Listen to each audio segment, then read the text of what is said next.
네, 안녕하세요. 서울대는 어떻게 공부하는가 한재우입니다. 오늘부터 우리는 토드 로즈, 오기 오가스의 다크호스 나눠드리겠습니다. 성공하는 법을 알려주는 책은 많습니다. 자기계발서, 이른바 성공문학이라고도 하지요. 그런데 기존 자기계발서를 공통적으로 아우르는 어떤 메시지가 있어요. 성공에 이르는 최단 코스가 있고 일종의 규칙과도 같은 그 코스를 따라가면 성공할 수 있다는 겁니다. 일찍 시작하고 올바른 방법으로 많은 양의 훈련을 하고 그러기 위해서는 좋은 대학, 직장, 커리어를 축적해 가야 한다는 생각이 기본에 깔려 있습니다. 물론 그런 조언이 틀렸다는 것은 아니에요. 다만 그런 조언을 따라서 성공할 수 있는 사람이 비교적 소수이기 때문에 아쉬운 점이 많이 있죠. 의대와 로스쿨은 입학 정원이 정해져 있고 고시와 대기업의 선발 인원도 말 그대로 좁은 문입니다. 그 좁은 문에 들어가지 못한 사람은 그럼 어떻게 해야 될까요? 이 책 다크호스는 그런 케이스에 있는 사람들이 귀 기울일 만한 이야기를 전하는 책입니다. 토드 로즈, 오기 오가스. 이 책의 저자들은 기존의 성공 공식들이 표준화 시대에 맞는 표준화 공식이라고 단언합니다. 산업 사회 이후에 지금의 세상은 표준화 시대예요. 학교도 자격증 시험도 자동차와 아파트, 맥주와 햄버거도 표준화되어 있어요. 왜 사회 전체가 표준화되었느냐? 이유는 간단합니다. 첫째, 표준화된 제품을 대량 생산해야 비용이 덜 들어요. 둘째, 표준화된 그런 제품을 만들려면 표준화된 공정이 필요합니다. 셋째, 표준화된 공정을 해낼 사람들이 존재하려면 표준화된 교육과정이 필요하죠. 그래서 학교에서 기업, 마트까지 모두 표준화되어 버린 겁니다. 지금까지의 성공 공식은 그런 표준화 시대에 맞는 공식이었어요. 다행스럽게도 이제는 세상이 조금 변했습니다. 개인 맞춤형 세상에 도래한 건데요. 표준화된 성공 공식을 따르지 않아도 성공할 수 있는 이들도 나타나겠죠. 더 많이 말이에요. 그리고 이미 그런 사람들이 존재해 왔었다고 이 책의 저자들은 이야기합니다. 다크호스, 직접 들어보시죠. 바로 시작하겠습니다. 제니는 어느 날 갑자기 혜성처럼 등장했다. 제니 맥코맥은 2005년에 뉴질랜드의 팜코브 천문대에서 10인치짜리 반사 망원경으로 1만 5천 광년 떨어진 태양계에 있는 미지 행성을 발견했다. 몇 년 후에는 새로운 소행성을 또 발견해 엄청난 업적을 세웠고 애국심을 발휘해서 이 소행성에 뉴질랜드라는 명칭을 붙였다. 또 지금까지 사이언스지를 비롯해서 여러 학술지에 20편이 넘는 논문을 공동 게재했다.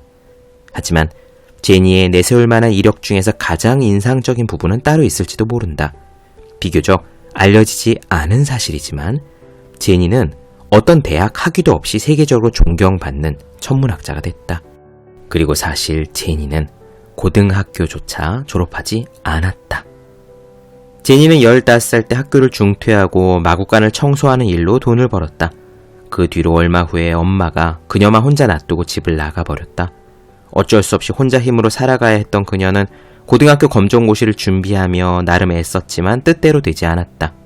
결국 21살의 나이에 엄마처럼 미혼모가 되어서 패스트푸드점에서 치킨 콤보를 서빙하면서 아들을 키웠다. 그러다가 어느 순간 터닝포인트가 찾아왔다. 20대 중반의 어느 저녁이었다. 도시 불빛이라고는 찾아보기 힘든 산속에 있는 친척들을 보러 갔는데 한 친척이 오지에서나 볼 수 있는 장관이라고 말을 하더니 쌍안경을 건네주면서 은하수를 올려다보라고 권했다.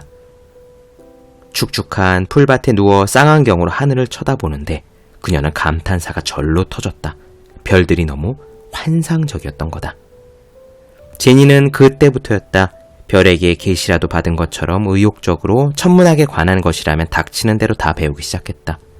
과학에는 문외한인데다가 공부 여건도 마땅치 않았지만 점점 더 큰 망원경으로 교체하면서 별을 정확히 관찰하기 위해 꾸준히 혼자서 훈련했다. 독학을 하며 훈련한 지 11년 후인 1999년에는 폐기된 물품과 녹슨 장비들을 모아서 집에 돔형의 천문대를 만들었다. 이렇게 그녀는 재능 육성에 대한 일반적인 사고방식의 틀을 깬 인생의 여정을 걸어왔다. 천문학자로 성공하기 위한 틀에 박힌 코스를 밟으려면 박사학위를 취득하고 알아주는 대학에서 연구생으로 활동한 후에 교수로 자리를 잡아야 한다. 학교를 중퇴한 뒤에 자기 집 뒷뜰에서 독학으로 천문학을 익히는 식의 여정은 그야말로 특이한 경우다. 말하자면 제니는 혜성처럼 등장해 특유의 독자적인 방식으로 우수함을 발전시킨 인물들이다. 이렇게 역경을 딛고 성공한 사람들, 갑자기 혜성처럼 등장한 승자를 지칭하기에 딱 맞는 호칭이 있다. 바로 다크호스다. 다크호스는 1831년에 소설 젊은 공작의 출간 이후부터 널리 퍼진 말이다. 영국에서 출간된 이 소설에는 주인공이 경마에서 돈을 걸었다가 전혀 예상도 못했던 말이 우승을 하는 바람에 큰 돈을 잃어버리는 대목이 나온다. 이 소설의 문구인 다크, 잘 알려지지 않은 이라는 말이 유행을 타면서 이후로 다크호스는 표준적 개념에 따른 승자와는 거리가 있어서 주목을 받지 못했던 뜻밖의 위너를 지칭하게 됐다. 이 신조어의 등장 이후로 사회는 다크호스들에 대해 유별난 태도를 취해왔다. 우리 사회는 이런 다크호스들에게 신경도 쓰지 않다가 그들이 성공을 이루고 나서야 틀에 박히지 않은 성공담에 환호하고 감동을 한다. 하지만 그렇게 환호하고 감동하면서도 다크호스들에게서 자신의 삶에도 유용하게 적용시킬 만한 교훈을 배울 생각은 좀처럼 하지 않는다. 겉으로 보기에는 그런 다크호스들의 성취가 대체로 우연한 행운에 따른 것처럼 보이기 때문이다. 그런데 과연 정말로 그럴까? 까마득히 오래전부터 인간은 성공의 조언을 해왔다. 만족스러운 삶을 위한 여러 가지 교훈들, 다시 말해 흔히 성공문학이라고 학계에서 분류하지만 통속적으로는 자기계발서로 분류되는 이런 분야다. 이런 분야의 역사는 사실 철학만큼이나 길다.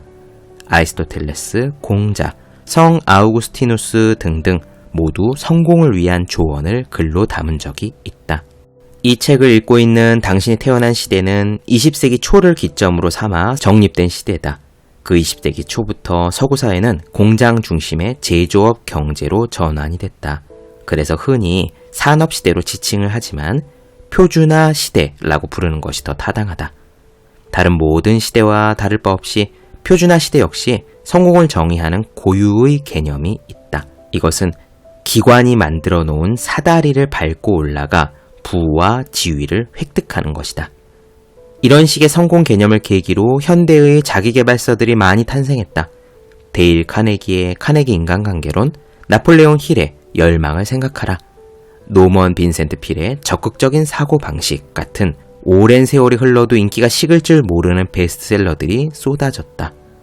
높은 곳을 지향하는 이 세대의 성공 문학에서는 개개인이 조직에서 더 높은 서열로 올라가기 위해 유용한 습관과 기술을 강조했다. 힐은 다음과 같이 조언한 바가 있다.